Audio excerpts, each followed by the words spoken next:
자, 제가 이제 읽어드릴 사연이죠. 제가 어저께 긴급하게 받은 사연인데 이분께서 동영상도 보내주시고 다 했어요. 박살의 집 후일담이라고 해서. 이거 그거 아니에요? 장직기 레전드? 네, 맞습니다. 너무 감사함을 계속 표현해 주셔가지고 동영상으로 이사간 집부터 해가지고 제가 꼭 보답할게요 이런 제보자님이신데, 사실 저희가 컨텐츠를 진행하면서 돈을 받고 하는 게 아니다 보니까 뭔가 해주고 싶어 하세요. 그렇게 막 이제 선물을 사주시고 막 이러시려고 하시는데 저희가 그거 됐다 라고 이제 말씀을 저희가 이제 분명하게 전달을 하잖아요. 컨텐츠 할 때. 그래도 너무 고마우셔서 이렇게 후일담까지 이렇게 남겨주시는 거 보니까 감사하죠. 저 이거 보고 이제 드디어 좀 잊어가나 했는데 이거를 다시 또 상기를 시켜주시네요. 이게 사연이 사실 증상 면에서는 역대급이었죠. 사실 증상 면에서는. 왜냐면은 그게 아파트 전체가 그 새벽에 그 경보음이 계속 울렸어. 아파트 전체가 전동이. 그 정도로 좀 지독한 녀석이 아니었나 생각을 하는데, 그래요. 박살의 집 이야기 한번 제가 해드리도록 하겠습니다.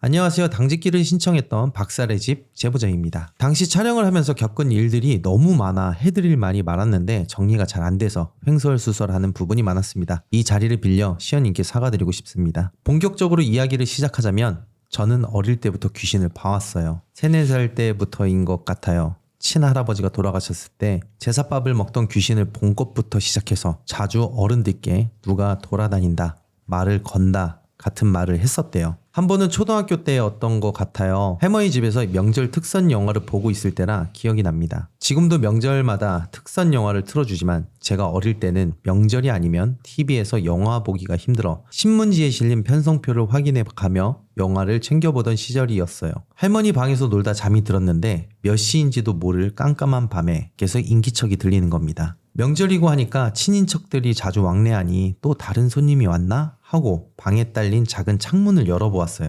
시골이라 어두워서 잘 안 보이지만 저 멀리 희미한 가로등 불빛으로 보아 어떤 검은 옷을 입은 세 남자가 할머니 집 마당에 모여 이야기를 하고 있었어요. 여기 맞아? 맞아. 아닌 것 같은데? 이렇게 자기들끼리 서로 여기가 맞네 아니네 따지더니 결론이 난 듯 쓱 할머니 집 밖으로 나갔습니다. 저는 아무것도 몰랐지만 왠지 모를 무서움에 숨죽이고 그 모습을 지켜만 보았어요. 그 일이 있고 다음날 아침이 밝았는데 옆집에서 곡소리가 들려왔어요. 그날이 명절 당일이었는데 정정하던 옆집 할머니가 갑자기 돌아가신 겁니다. 또 한 번은 제가 태어나서 처음으로 이사를 갔는데 거기서 어떤 여자를 알게 되어 자주 같이 놀았어요. 항상 같이 붙어 다니며 놀았는데 주로 옷장 속에서 속닥거리며 놀았어요. 약간 비밀 친구 같은 느낌이라 부모님 몰래 다락방이나 옷장에 숨어 같이 놀았던 기억이 납니다. 그런데 이 친구가 이상했던 게 밤이 되면 그만 놀고 자야 하는데 자꾸 방 구석구석에서 머리만 빼꼼 내밀며 나타나더니 같이 놀자 이러는 거예요. 맞아요.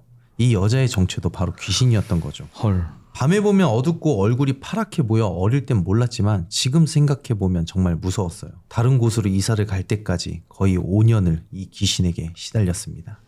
그 집에 있는 동안 정말 안 좋은 일들이 많이 일어났어요. 부모님 사이도 많이 안 좋아지셨고 지금 생각해보면 빙의가 아닐까 싶을 정도로 아빠는 성격이 완전히 다른 분이셨어요. 다행히 다른 집으로 이사하고는 다시 원래의 아빠로 돌아왔지만 말이에요. 중학생이 될 때쯤 다른 집으로 이사를 갔는데 이 여자 귀신을 안 봐도 된다고 생각하니 무척 홀가분했습니다. 새로 생긴 방에서 처음 잠을 자는데 바람 때문인지 자꾸 나뭇가지가 창문 유리를 치는 소리가 들리더라고요. 너무 거슬려 일어나니 어두운 창문 밖으로 바람에 춤을 추는 나뭇가지가 보였습니다. 저는 여차하면 나뭇가지를 꺾어버려야지라는 생각으로 창문을 확 열었는데 생각해보니 제 창문 너머 쪽에 나무가 심어져 있을 흙은커녕 시멘트로 이루어진 주차장 뿐이었어요. 그 순간 또 천정 구석에 그 여자 귀신이 고개를 빼꼼 내밀며 저를 불렀어요. 저는 초등학생이라 별로 무서운 줄 몰랐는데 중학생이 되고 친구들에게 여러 괴담을 듣다 보니 귀신이라는 게 점점 무서워지더라고요. 도저히 안 되겠다 생각해 부모님께 말씀드렸더니 부모님도 처음엔 믿지 않으셨습니다. 그러다 속는 셈 치고 제 방에서 엄마 아빠 한 명씩 번갈아 가며 잠을 자보시고는 조용히 제 방에서 짐을 빼서 창고로 만드셨어요. 부모님도 방에서 다 똑같은 여자를 봤다고 하셨습니다. 그 여자 귀신을 보고 아빠는 차가 폐차될 정도로 크게 다치셨고 엄마도 본가에 큰일이 났어요.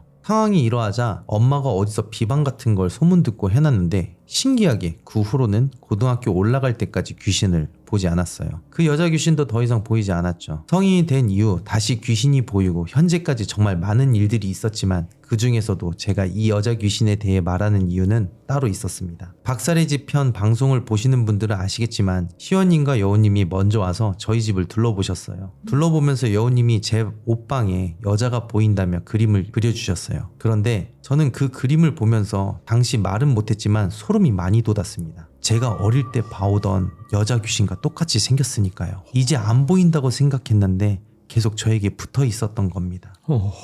당시 화련쌤이 솔루션을 진행하면서 제 몸에 여러 귀신을 빼주셨는데 그중 하나가 이 여자 귀신이었어요. 솔루션이 끝나고 바로 집에 가지 않고 친구네 집에서 이틀 정도 지냈어요. 오랜만에 같이 밥도 잘 먹고 수다도 떠는데 친구가 왜 이렇게 얼굴이 밝아졌냐고 궁금해할 정도였습니다. 그렇게 좋은 시간을 보내고 집에 돌아왔는데 쎄하고 머리를 들지 못할 정도로 몸이 안 좋았어요. 사실 방송에는 나오지 않았지만 화련쌤이 집터에 문제가 있다고 이사를 추천하셨어요. 재미로 한 청약이 벌컥 당첨돼서 오게 된 집이었는데 집터가 이렇게 안 좋을 줄은 몰랐습니다. 돌이켜보면 새로 지은 아파트 치고 구급차가 굉장히 왔다 갔다 하는 기분이 들긴 했어요. 저도 문제였지만 확실히 집터 문제도 있다고 이번에 확실히 느꼈습니다. 추석 전후로 집 한 군데를 보고 너무 마음에 들어 바로 계약을 했는데 정말 병원에 살다시피 하던 제가 언제 아팠냐는 듯 멀쩡히 잘 지내고 있어요. 이사하고 몸이 좋아지니까 다시는 무당 찾지 말라는 화련쌤 당부대로 무당 찾는 일도 없고 너무 좋습니다. 먹던 약도 지금은 거의 안 먹고 스트레스도 덜 받으니 정말 행복해요. 화련쌤 말씀처럼 약속 열심히 지키니까 버텨지고 눈에 확 보일 정도로 인생에 생기가 돌고 있습니다. 불과 몇 달 전인데 이렇게 삶이 변할 수 있구나 싶어요. 공포 라디오를 통해 다시 한번 시온님과 여우님께 감사드리고 같이 힘써주신 팬텀아츠 멤버분들께 감사드립니다. 여우님 그림 정말 대박이었고 다시는 이런 공포 관련 제보하지 않도록 이제는 한 명의 시청자로서 시온님을 응원하도록 하겠습니다. 끝으로 화련쌤께 진심으로 감사 인사드리고 싶어요. 선생님은 정말 밑바닥에서 저를 건져주신 분입니다. 응원해 주셔서 감사합니다. 저 정말 행복하게 살겠습니다. 감사합니다. 야. 제가 이 박살의 집 갔을 때 기억나는 게 제보자님 처음에는 제가 되게 화가 좀 많이 난 상태로 캠방을 했던 게 기억이 나요. 왜냐면 본인이 모든 걸 다 아는 것처럼 저한테 얘기를 하시는 부분에서 왜 이 사람은 아는 척하면서 얘기를 하는 걸까? 뭐를 알길래? 당집 다녀오셨죠? 라고 하니까 네. 이 얘기에서 그런 알량한 지식으로 나한테 얘기하지 마라는 게 있었나 봐요 제가. 근데 이제 이 속 얘기를 전 지금 처음 듣거든요. 네. 근데 들어보니까 이분은 그동안 시달렸던 분위기 때문에 충분히 그렇게 알 수 있지 않을까라는 생각이 들어오네요. 아무튼 우리 제보자님께 첫 인상만으로 또 이렇게 사람을 판단하면 안 되지만 이게 속 사정을 아니까 뭐 제가 그렇게 했던 부분에서 갑자기 죄송함이 좀 생기네요. 오해할 수 있죠. 근데 이제 이런 상황 그렇죠. 다 모르면은 진짜 힘드셨을 것 같아요. 와 이거는 시달린다는 게 네. 쉽지가 않아요. 사실. 그것도 귀신한테. 네. 오래 그러셨어요. 와 이 누구한테 말을 못한다는 게 되게 쉽지 맞아. 않거든요. 네. 카노야 내가 요즘에 귀신한테 시달려라고 했을 때 분명 카노 같은 친구들은 친구가 귀신을 본다고 지랄하지 마라 막 이러면서 이제 네, 약간 맞죠. 좀 무시하거나 왜냐면은 너 요즘 많이 힘들어? 라고 이제 물어볼 정도로 이렇게 대할 수도 있기 때문에 이게 쉽게 얘기를 못 하거든요. 맞아요. 그거를 몇십 년 동안 그렇게 시달렸다고 하니 참 고생 많이 하셨네요 정말로. 이게 제가 짐작하기에는 너무 어렸을 때 보면은 아마 말을 했을 거예요. 뭐 네. 이런 걸 본다고. 그러면은 그 얘기를 하면 사람들이 나를 이상하게 본다라는 걸 되게 어릴 때 알아버리는 거죠. 그러니까 그 다음부터는 그 얘기를 안 할 거예요. 다 가둬버리고 아. 계속 이렇게 그러니까 내가 이상한 사람인 건가? 내가 이런 말을 하면 내가 이상한 건가? 뭐 이렇게 되면서 그렇게 될 수 있을 것 같아요. 그러니까 여러분들이 이해가 안 되시면 사람 머리만한 날파리가 내 눈앞에서 막 왔다 간다 한다고 생각하시면 돼요. 얼마나 귀찮아 그거. 그걸 일평생 계속 겪는 거야. 이 여자 귀신이 저한테는 안 붙었으면 좋겠네. 제보자님이 처음 보셨던 그 남자 3명은 저승사자가 맞는 거죠? 근데 사실 이제 저승사자에 대해서 얘기를 드리자면 저승사자가 이제 사실 처음에 한 명이 찾아오고 그 다음에 두 명이 찾아오고 그 다음에 세 명이 찾아오면 이제 갈 때가 됐다라고 네. 얘기를 하잖아요. 사실 이제 그 부분에서 보면 옆집 할머니 분을 모셔오기 위해서 세 분이 온 게 아닐까 이렇게 추측할 수는 있는데 근데 이제 나갔으니까 좀 달랐을 수 있을 것 같아요. 그냥 할머니 집 앞에서 여기 맞아? 아니야? 여기야? 이 집이야? 옆집이야? 막 이러면서 싹 나갔으니까 그나마 다행이죠. 뭐야? 했을 건데 만약에 들어왔으면 막 세 명이 딱 이렇게 들어오면서 갑자기 그 제보자 눈을 딱 보더니 뭐야 꼬매야 우리 너 보여? 야 잠깐만 쟤도 본다고? 이러면 되게 무서운 그러니까. 아니, 나는 근데 오히려 이 느낌이 있어. 그러니까 나도 물론 상상이지만요. 네. 저승사자들은 굳이 뭐 룰을 벗어나면서 해코지는 안 할 것 같아. 음. 그러니까 그죠, 자기가 그죠. 하는 맞아요, 임무만 하는 거지 맞아요. 굳이 나한테 해코지는 안 할 것 같은데 이런 귀신류는 그냥 자기 하고 싶은 대로 할 거 아니에요. 이게 오히려 더 무서운 것 같아요. 근데 이제 약간 좀 있잖아요 비리가 있을 수도 있죠. 거기도 무슨 비리 검찰, 그죠, 비리 그죠, 경찰처럼. 그죠. 비리가 있을 수 노잣돈을 안 줬거나 뭐 약간 이런 느낌으로 그 우리 옛날 얘기 들어보면 저승사자님이랑 딜치고 이런 네, 얘기 맞아요, 있어요. 맞아요, 맞아요. 제사상 차려좀 봐주고 막 한 달 뒤에 다시 올게 한 달만 더 살아라 이런 거 있잖아. 그리고 또 옛날 얘기 중에 뭐 이름을 바꿔가지고 300년 넘게 살았던 사람도 있고 맞아, 맞아. 그런 것도 있고. 아 근데 저는 제가 봤을 때 궁금했던 게 여자 귀신은 왜 제보자님을 따라다녔는 걸까요? 근데 여러 가지 그 경우의 수가 있지만은 확실히 누군가 나를 알아봐 준다면 그 사람한테 더 얘기하고 싶지 않을까요? 야, 나 그것 좀 해줘. 야, 그것 좀 해줘. 우리도 그 사실상 호구를 찾는다고. 그런 밥 사주던 애가 저는 약간 그 관심을 구걸하는 약간 이런 감성으로 했는데 약간 예를 들자면 얘한테 야, 나 밥 좀 사줘 하면 사줘. 한 번 사줬던 애니까 또 다음날 얘하고 부딪혀서 야, 밥 좀 사줘. 또 사줘. 맞아. 마다할 일 없지. 맞죠. 계속 사주네? 그쵸, 그쵸. 쟤한테 가야 되겠다. 우리가 약간 또 핸드폰 가게에서 한번 호갱했던 사람이 2년 뒤에 크게 해먹었는데 2년 뒤에 또 왔네? 마다할 일 없지. 한 번 더 해먹어야지. 네. 중고차를 한 500만 원 남겨놨는데 얘가 또 왔네? 또 해먹어야지. 마다할 일 없지. 아이고, 반갑다. 그렇죠. 약간 좀 그런 계열 아니었을까? 네. 그 귀신 입장에서는 우리 제보자님이 가장 완벽한 그릇으로 보이지 않았을까라는 게 이제 제 생각이고 확실히 근데 이 여자 귀신이 이렇게 계속 얼굴을 보였던 거는 이상하다 어렸을 땐 날 봤는데 왜 요즘엔 나 아는 척하지 않지라고 하면서 계속 자신에 대한 거를 인지시켜줬던 것 같아요. 근데 그러다 보니까 갑자기 보이지 않았다라는 건 뭐냐면 이미 들어간 거지. 그래서 비방이 통했나? 이 생각했는데. 이미 들어간 거고 그 저희 거울을 통해서 저희가 그 당직기 했을 때 약간 좀 있었잖아요. 그 월패드에서 있었고 이게 월패드. 이야기가 되는 게 뭐냐면 집 안에 없고 바깥쪽에 외부에 있는 거잖아요. 외부에 있는 거면 당연히 이제 기운은 있지만 형체는 없는 거니까 거기서 이제 나올 수 있는 거죠.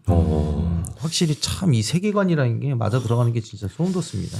근데 그 사라졌다고 이제 알았던 귀신이 옆에 있는데도 이게 계속 보였는데 이게 못 볼 수가 있나요? 이게 귀신이 앞장선다라는 뜻은 사실 귀신이 내 앞에 있다라는 게 아니라 귀신이 내 뒤에 있는 거거든요. 앞장섰다라는 게 그러니까 우리가 악귀 들렸다고 하면 악귀라고 생각하면 보통 영화에서 보면은 갑자기 얘 죽고 네. 막 귀신 만나면 덮치고 네, 이렇게. 그런 거라고 생각하시는데 사실 귀신이라는 거는 예로부터 재수하고 좀 연관이 있어요. 그러니까 안 좋은 기운이 이제 크면 클수록 만약에 내 뒤에 개가 싼 똥이 따라다녀요.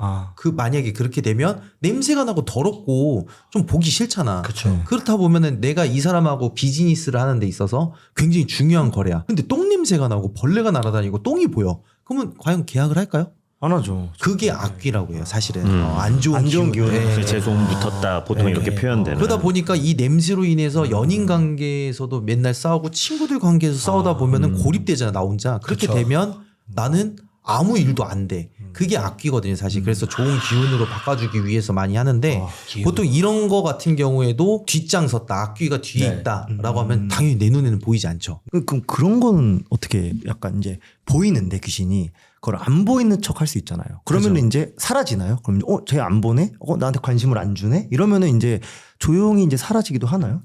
찔러보긴 하죠. 그러니까 몇 번 찔러보는데 우리가 확실히 귀신을 보면 종교 상관없이 좀 종교에 의존하세요라고 얘기하는 게 뭐냐면 시선을 돌리는 거거든요. 난 너 안 보여. 우리 예수님 있고 우리 부처님 있으면은 우리 신령님 있으면 안 보여 안 보여. 넌 괜찮아 하면은 귀신 입장에서 제가 무언가를 나를 잊으려고 노력을 하네? 라고 하면은 사실 귀신이 보이는 거는 찢어진 마음의 틈이거든요, 사실.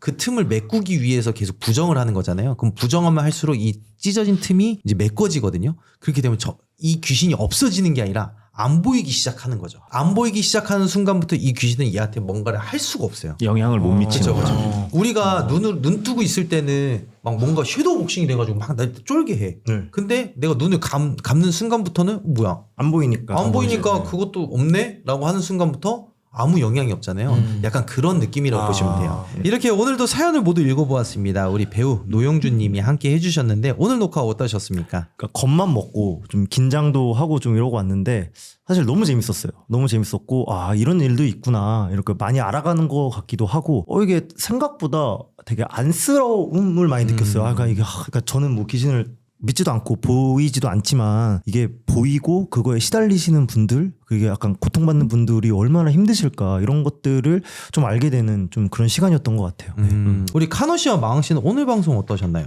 네, 저는 또 영주님하고 또 이렇게 방송을 할 수 있게 돼서 너무 재밌었고요. 내용 사연들이 다 좀 뭔가 안타까운 느낌이 있었어요. 좀 뭉클해지고 제가 근데 최근에 당직기를 가면서 이게 사실 더 이렇게 제보자님 사연자 분들한테 마음이 좀 더 붙는 느낌이 드네요. 확실히 더 깊게 들어오는 기분이 있었습니다. 아 그렇군요. 우리 카노 씨는 오늘 처음으로 사연을 읽어보셨는데 처음 너무 벅찼습니다.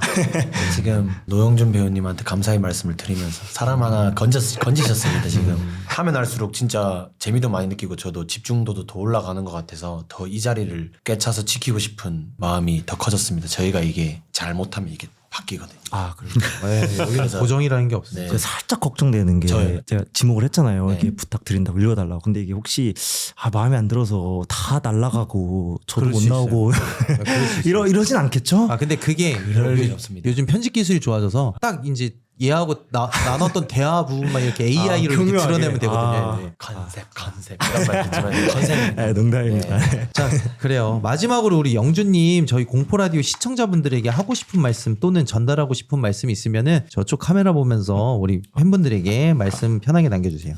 네, 우선 그냥 초대해 주셔서 너무 감사드리고요. 너무 즐거운 시간 보냈던 것 같아서 행복했습니다. 다시 한번 제 소개를 하자면 저는 이제 배우 노영준이고요. 지금은 공연 연습을 하고 있는데 12월 달 한 달 동안 이제 대학로 해화에서 이프올리라는 영화로도 나왔어요. 네, 로맨틱 코미디 이 연극을 하게 되는데 많은 관심 부탁드리고 많이 보러 와줬으면 감사하겠습니다. 업로드가 1월에 되면 어떡하지? 아 저희가 그럴 가능성이 있어요. 1월 달에 되더라도 저희가 이 코멘트는 남겨드릴게요. 네 했었다. 저 혹시 약간 1월이나 2월에 나갈 용으로도 인사 한 번 더 해주나요? 아 네 좋습니다. 네. 다시 한번 배우 노영준이고요. 이제 그때쯤 되면 저는 이제 32살이 되어 있겠네요. 이거 찍을 땐 31살이었는데 그때는 이제 뭐 또 다른 연극이나 이제 다른 작품 또 매체에서 볼 수 있기를 바라면서 많은 관심 부탁드리겠습니다. 네. 아, 네. 이게 만약에 6월 달에 나갈 수도 있거든요. 6월 달 인사도 좀 부탁드리겠습니다. 반팔로 하고. 반팔로. 감사합니다. 네. 아, 감사합니다.